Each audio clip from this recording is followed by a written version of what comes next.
Emma's feeling cooped up in her old raggedy cottage in the northwest part of France. She is restless 16-year-old who dreams to be out exploring the world around her. It's the year 3035, and the Bourbon reign is rumored to be coming to an end. The sickly king did not marry and does not have an heir to the throne. She wonders what will happen to the kingdom once a new king will be put in his place. What will change? Will the kingdom be in worse shape? She hopes that whoever takes over will end their peril. As she ponders, her mother came in and asked her where her brother got off to.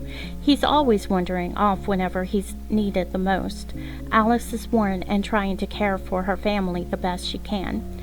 Since her husband died in protest against the kingdom, Emma asks her mother what she needs and that whatever it is she can handle. Alice said no, she didn't need Emma getting caught in town without an escort. Emma convinces her mother that if Aunt Louise could dress up as a man to sell vegetables at the market, then she could dress as a boy to run errands for her. After much debate, Alice gives in and promises to give that son of hers a good lashing. Emma steps outside, fully clad in her brother's clothes. She and her mother spent 20 minutes fussing with her hair. She had to use several pins to get the hat to stay in place in order to hide her long, wavy brown hair. She breathes in the fresh scent of flowers and fresh air before looking around to make mental notes that she needs to be done now that winter will be here soon. Emma knows that she needs to make more plaster to fix the cracks in the wall. She notices that a piece of timber has fallen from the window. In horror, she rushes to shoo the rabbits from the vegetable garden. They are the whole reason she's having to go into town to begin with. When she finds her brother, she plans on giving him a good talking to, and then she stops in a moment of silence at the foot of the sunflowers. Her mother planted them in honor of her father. As she starts walking through the field where there was once colorful poppies, she remembers the picture that her mother has. The field was once beautiful, but now is nothing but hard clay. Emma quickly looks around to make sure no one was around. Coast is clear. She holds out both hands and keeps the picture mentally in her mind. She focuses, and soon water starts bubbling up from the ground. Seedlings sprung up as if time itself was on fast forward. Suddenly, the field of poppies appeared as if it was never destroyed. She then happily lets the breeze of fresh scents wash over her. Forgetting her errand, she lays down among the poppies, making out shapes in the clouds. After a while, she hears thumping noises to her right, and she rolls over and spots a rabbit nibbling on the flowers. And then she spots the most beautiful butterfly she's ever seen. She sits up as she tries to get it to land on her hand, but instead it landed on a blade of grass next to her. That is when she notices the list her mother gave her had fallen to the ground. With a sigh, she picks up the list, and just like that, the field of poppies vaporizes and gives off a decayed stench. She watched in horror as the rabbits scattered and butterflies flew away. She has a hard time controlling her power due to her uncontrolled emotions. She heads on to town, never noticing the drone watching her from the distance. The aristocrats keep technology hidden from the peasants due to fear of an uprising.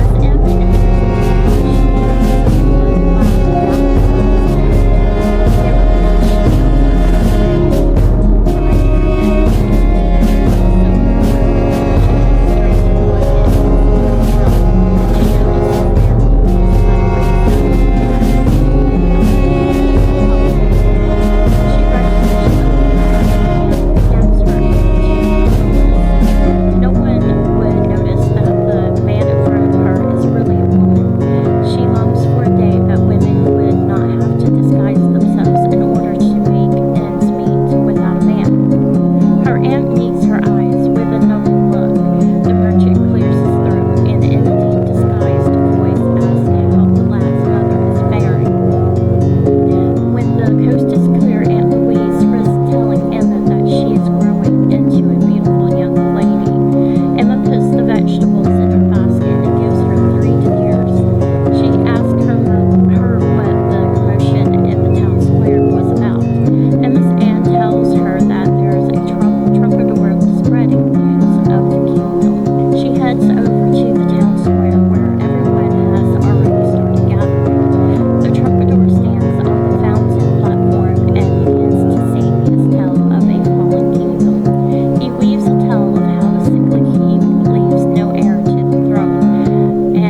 the throne. People around her start buzzing about who could possibly take the throne next.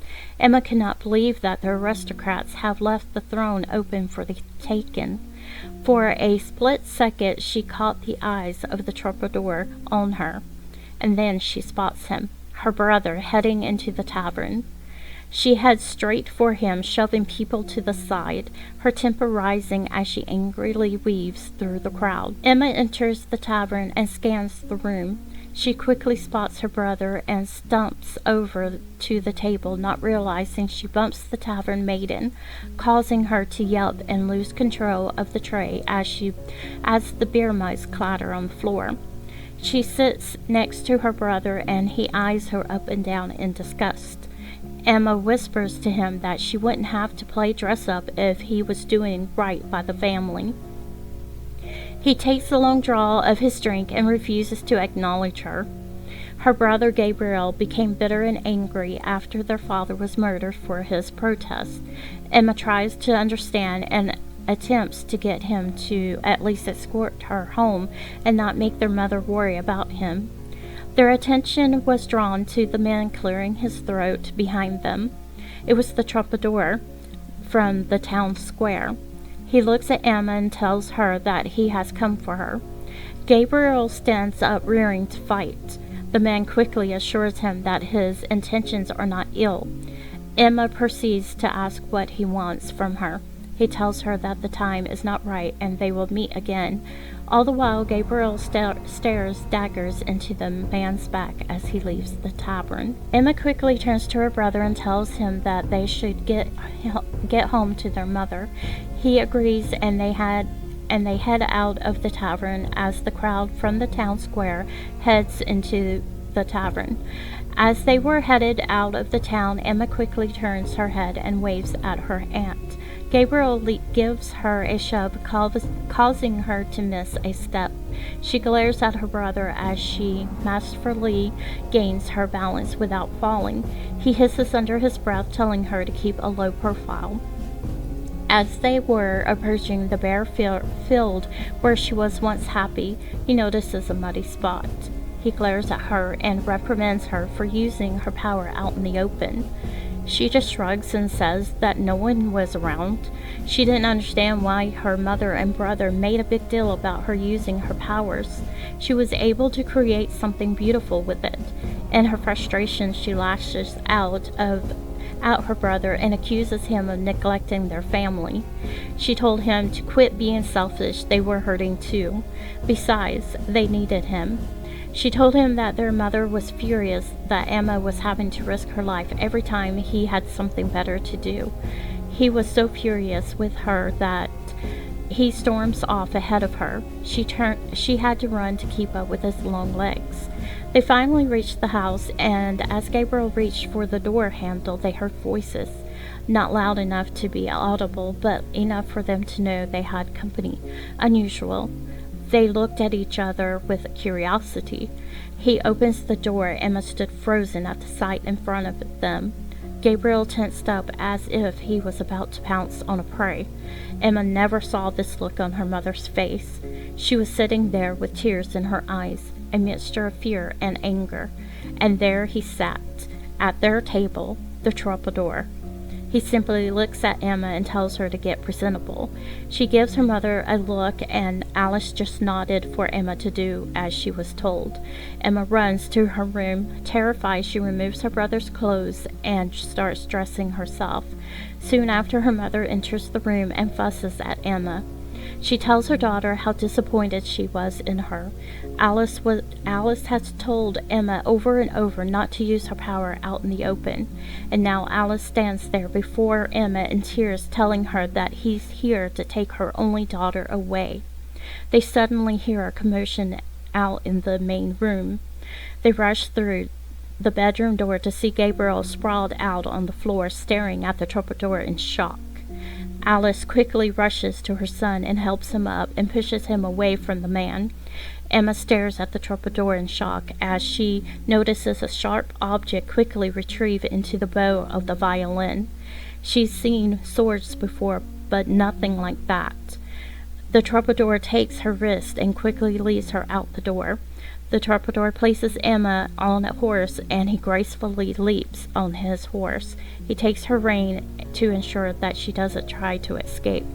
With tears running down her face, she looks back at her home, and everything she once knew fades away before her eyes.